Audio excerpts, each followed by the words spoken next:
When we talk about relationships falling apart, we often look for something big. We imagine betrayal, cheating, some dramatic fight. But the truth is, most couples don't fall apart because of something loud.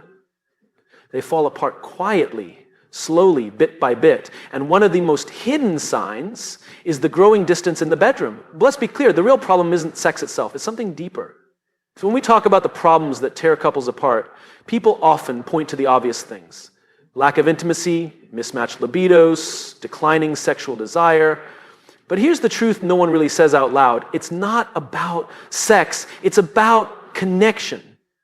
Because sex isn't an isolated act, it's an expression of something deeper. It's a mirror reflecting the quality of the relationship beneath it. And when couples start losing that intimacy, the real issue isn't the physical side, it's the emotional disconnection quietly growing between them. Think about it.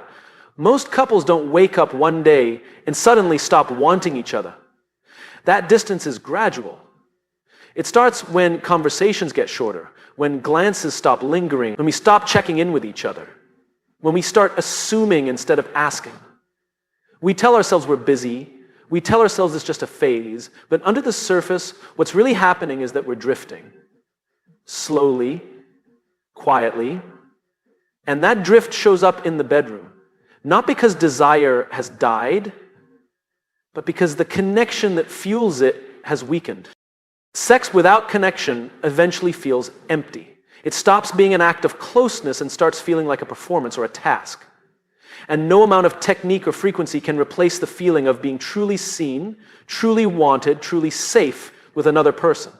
That's what we crave. That's what intimacy is really about. It's not just bodies coming together. It's trust. It's vulnerability. It's knowing that you're accepted, flaws and all. But here's the trap many couples fall into.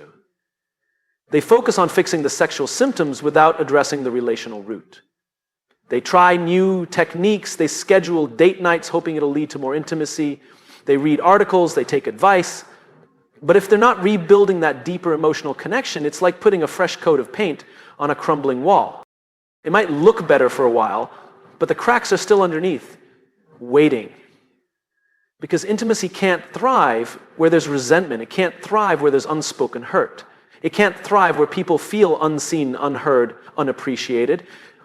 You can't be physically vulnerable when you don't feel emotionally safe. And safety comes from knowing you can speak your truth without being judged. It comes from knowing you can show your fears, your insecurities, your doubts, and still be loved. And that kind of safety, it's not built overnight. It's built in the small moments. It's built when we choose to listen instead of defend, when we choose curiosity over assumptions, when we ask, how are you really? And we mean it. It's built when we apologize first, when we admit we were wrong, when we choose empathy over ego. Those small moments might not look dramatic from the outside, but they are the foundation of connection. Without that connection, sex becomes transactional. It becomes a measure of performance or obligation. And when that happens, desire fades, not because we don't care, but because we don't feel emotionally close enough to want. Because desire doesn't grow in pressure. It grows in freedom. It grows in safety. It grows in the space between two people who truly see each other. So the next time we find ourselves saying, we have a sex problem, maybe the better question is, where have we stopped connecting? Maybe it's not about what's happening in the bedroom. Maybe it's about what's not happening outside of it. Maybe the path back to intimacy isn't through trying harder. It's through opening up, through listening deeper, through leaning into the discomfort of vulnerability. Because at the end of the day, sex is just one way we express love, but love itself, love is built on connection. And connection is built on showing up every day, even when it's hard, even when it's awkward, even when we're afraid. That's the work. That's where intimacy begins. And when we get that right, the rest doesn't have to be forced. It flows naturally. Most couples don't realize it when it's happening. They think the first sign of trouble is the loss of intimacy, the fading desire, the growing distance in the bedroom. But the truth is, long before intimacy fades, communication breaks down. We stop talking long before we stop touching. We stop sharing our real thoughts, our real fears, our real frustrations. And when that communication starts to shut down, intimacy doesn't stand a chance. At the beginning of a relationship, it's easy. We talk for hours. We're curious. We ask questions. We want to know everything about the other person, their dreams, their history, their quirks. We stay up late just listening. But somewhere along the way, we stop asking. We start assuming we know them already. We let routine take over. We talk about logistics, about bills, about schedules, about what's for dinner. But we stop talking about us. We stop sharing the parts of ourselves that are changing, evolving, hurting. And the scary thing is, it doesn't happen because we stop caring. It happens because we get comfortable. We get busy. We get distracted. We start to believe that silence is harmless, that skipping the hard conversations is easier, that avoiding conflict keeps the peace. But every time we hold back what we really feel, every time we avoid saying what's on our hearts, a tiny crack forms in the connection. And over time, those cracks widen. What most people don't see is that the loss of intimacy isn't the first problem. It's the symptom of a deeper drift. We stop sharing our inner worlds. We stop letting each other in. We stop being vulnerable. And without vulnerability, there can't be real closeness. Because intimacy is more than physical. It's emotional. It's mental. It's spiritual. It's knowing that you can show up as your full, flawed self and still be loved. But when communication breaks down, that safety starts to fade. We start to wonder if it's worth saying what we feel, or we wonder if they'll understand. And we wonder if it'll just lead to another fight. So we keep it inside. We tell ourselves it's not a big deal. But every unspoken hurt, every unexpressed need, every hidden frustration quietly builds a wall. And after a while, that wall gets so high that even the most intimate moments feel distant, feel forced, feel like we're just going through the motions. Sometimes couples think they can fix the intimacy by focusing on the physical. They try harder in the bedroom, they read tips, they plan romantic getaways, they try to reignite the spark. But if they're not talking, really talking, those efforts only go so far. Because without communication, the emotional foundation is cracked. And you can't build deep intimacy on a shaky foundation. Real intimacy starts with words, starts with conversations that are honest, messy, vulnerable.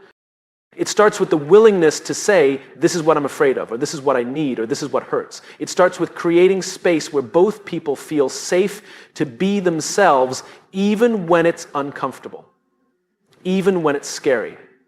When we stop communicating, we stop knowing each other.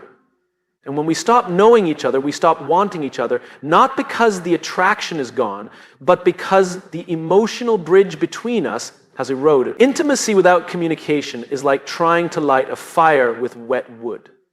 No matter how many sparks you create, it won't catch if the foundation isn't dry, ready, open. If we want to protect intimacy, we have to protect communication. We have to keep talking, even when it's hard, even when we're tired, even when we're afraid of what the other person might say. Because every honest conversation is a brick in the bridge that keeps us connected. Every time we choose openness over silence, we're saying, I still want to know you. I still want to be close to you. And that's the real secret. We don't lose intimacy all at once. We lose it every time we choose silence over truth, comfort over vulnerability, avoidance over honesty. But the good news is we can rebuild it the same way we lost it, one conversation at a time, by daring to speak, daring to listen, daring to be seen again. That's how we find our way back. One of the quietest ways desire dies in a relationship is through expectations. And the hardest part is we don't even notice it at first. It doesn't happen in a big dramatic way. It happens slowly, subtly, over time. And we start expecting things from our partner instead of appreciating them. We start assuming instead of wondering. We stop being surprised, we stop being curious, we stop being grateful. And little by little, the spark that once felt exciting starts to feel like an obligation. When we first fall in love, everything feels like a gift. Their attention, their touch, their effort. It all feels voluntary, intentional, special. But over time, we begin to expect it. We stop saying thank you. We stop seeing it as an act of love and start seeing it as something they should do. And here's the problem. When love turns into a checklist of expectations, desire gets squeezed out. Because nobody wants to feel like they're doing their job. We want to feel chosen. Desire thrives in freedom. It grows in spaces where both people feel they want to give, not where they have to give. The moment intimacy becomes something expected, it stops being something we can offer with joy and spontaneity. Instead, it starts to feel transactional. We start asking, why didn't you do this? Instead of celebrating what they did. We start measuring, keeping score, comparing. And intimacy can't survive when it's weighed down by scorekeeping. When a partner feels expected to be intimate, to show up in a certain way, to perform, the desire to give from the heart slowly fade. Because pressure and passion don't live in the same space. The more we push, the more it resists. The more we expect, the less natural it feels. True desire isn't something we can demand. It's something we inspire. We often confuse consistency with entitlement. Just because someone has shown up for us every day doesn't mean we're owed their affection, their attention, their intimacy. Every time they choose us, it's still a choice. And we should never stop being grateful for that choice. The minute we treat their love as a duty instead of a gift, we stop seeing them as a person and start seeing them as a role to be fulfilled. And when we stop seeing the person, we stop connecting with them. Expectations also kill desire because they eliminate mystery. Desire is fueled by the unknown, by discovery, by the excitement of not fully having the other person figured out. But when expectations lock a partner into a box, when we say you always do this or you never do that, we stop leaving space for surprise. We stop giving them permission to grow, to change, to show up differently. And without that freedom, desire feels suffocated. A relationship thrives when both people feel they can show up as their authentic selves, not as the version their partner expects them to be. Desire asks, who are you today? Expectation demands, be who I need you to be today. One opens doors, the other closes them. And here's the irony. The more we expect, the more disappointed we feel when those expectations aren't met. And disappointment turns into resentment. And resentment builds walls. And those walls become the very thing that keeps us from intimacy. It's a cycle that feeds itself until the distance feels too big to cross. So if we want to keep desire alive, we have to release the grip of expectation. We have to go back to appreciation. We have to choose wonder over assumption. We have to remember that our partner doesn't owe us their love, their body, their attention, that every moment they give it is a choice we get to honor. Because desire doesn't grow in places where people feel obligated. It grows where they feel seen, where they feel free, where they feel safe to show up fully, without pressure, without demands, without being measured against an invisible standard. If we want to hold on to desire, we have to stop treating it like something guaranteed. We have to keep earning each other's hearts, not out of fear of loss, but out of the deep, joyful understanding that love isn't a right, it's a privilege. And every day we have it is another day to be grateful. It's one of the quietest killers of relationships. It doesn't shout, it doesn't slam doors or start big fights. It creeps in, silently unnoticed at first. It's the resentment we never talk about, the little disappointments we swallow, the frustrations we brush aside, the hurt feelings we convince ourselves aren't worth bringing up. But every time we stay silent, every time we tell ourselves it's fine when it's not, another invisible brick gets added to the wall between us. And over time, that wall becomes so tall, so thick, we can barely see the person on the other side. Most couples think the danger lies in the arguments, the shouting matches, the heated debates. But the real danger is in the things left unsaid. The problem isn't that we fight, it's that we stop sharing what's really going on inside. We convince ourselves it's easier to keep the peace. We avoid the hard conversations because we don't want to rock the boat.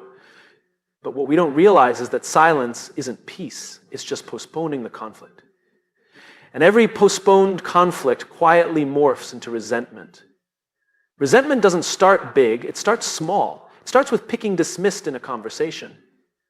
It starts with picking up the slack one too many times without acknowledgement. It starts when a promise gets broken. And we tell ourselves, I'll let it go this time. But deep down, a little piece of trust breaks. A little bit of hope dims. And instead of speaking it out loud, we bury it. We think we're being strong, being mature, being forgiving. But what we're really doing is planting seeds of distance.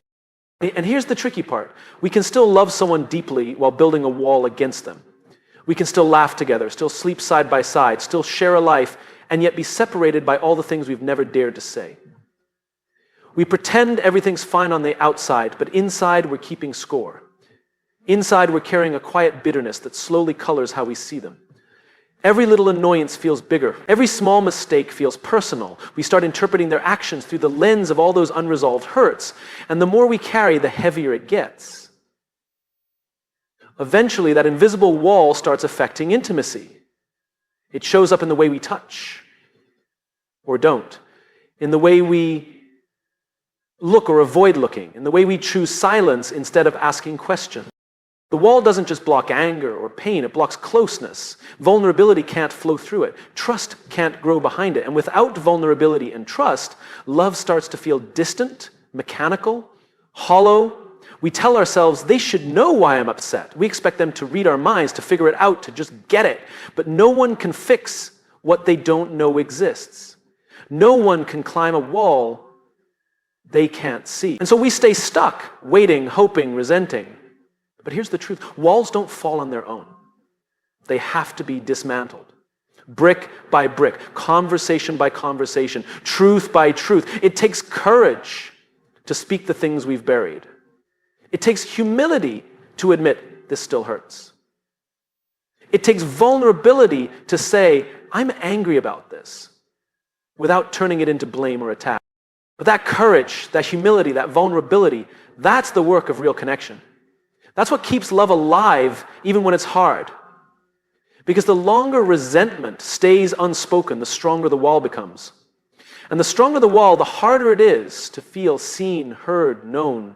We start living parallel lives instead of intertwined ones. We start coexisting instead of connecting. And the tragedy is, it doesn't have to be that way. The wall isn't permanent, but it won't come down by pretending it's not there. So if you feel that distance growing, if you sense the wall between you, don't wait for it to crumble on its own. Be brave enough to name what's been left unsaid. Be gentle enough to listen without defense. Be willing to take down the bricks, even if it's uncomfortable, even if it's messy, because on the other side of that wall is the connection you've been missing, and it's worth fighting for. Sometimes we seek touch not because we want closeness, but because we're looking for reassurance. We confuse physical intimacy with validation, hoping that if someone wants us, if they desire us, if they choose us physically, then we must be worthy. We tell ourselves that their desire is proof of our value, but the truth is, physical intimacy isn't always connection. Sometimes it's just a temporary answer to a deeper question, am I enough? And no amount of touch can permanently answer that question if we don't believe it ourselves. It's easy to think that a kiss, a touch, a night spent together will close the gaps we feel inside. That it will quiet the insecurity, calm the fear of rejection, heal the loneliness. But physical intimacy without emotional intimacy can sometimes leave us feeling even emptier, because desire is not the same as love. Attraction is not the same as care. And just because someone wants your body doesn't mean they're choosing your heart. We live in a world that often teaches us to tie our worth to how wanted we are, especially in relationships. We start to measure ourselves by how much attention we get, how much affection we receive, how much desire we inspire. And when we're not getting it, we wonder, what's wrong with me? We try harder. We perform. We offer more of ourselves physically, hoping it will bring the closeness we crave. But no amount of physical closeness can replace the security that comes from emotional connection, trust, and being truly seen. When we rely on physical intimacy for validation, it becomes a transaction. We give in order to get. We touch in order to be reassured. We cross lines we didn't intend to cross just to feel chosen, wanted, accepted. But every time we use our bodies to fill emotional gaps, we widen those gaps. Because deep down we know when intimacy isn't rooted in love. We know when it's just a temporary fix. And afterward, instead of feeling more connected, we feel lonelier. Real intimacy, true intimacy, isn't about proving anything. It's not about earning love through desire. It's not about convincing someone to stay because we gave them access to our bodies. It's about sharing ourselves from a place of freedom, not fear.